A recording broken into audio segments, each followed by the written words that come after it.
lot of the things I did in photography in the beginning, I like to tend to work with long lenses and I like to isolate subjects. I was kind of Mr. Graphic in a way in the early years of my work.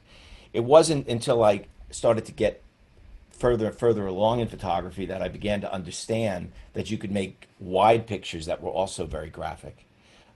This was on a trip home from Maine. I saw these guys playing pinochle.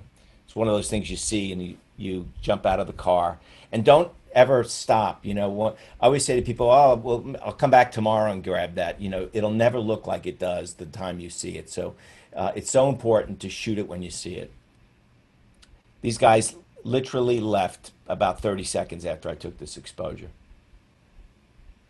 I became fascinated with street photography pretty early on, and I would work a lot to try to sort of hone that craft. I believe that using being a street photographer is informs everything you do as a photographer. I feel I was very lucky to be able to explore that at an early age and continue to explore it. This is in Denver, New York City.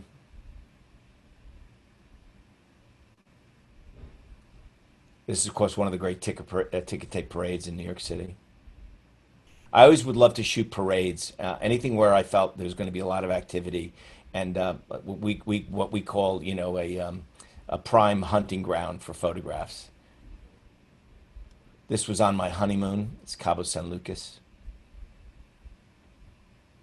And then I started to get really involved in how color could change your perception of a given object, even a thing.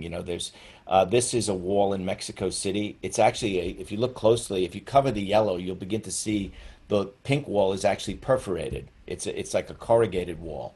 But because the color of the pink is so strong, your eye creates a thing called similar contrast.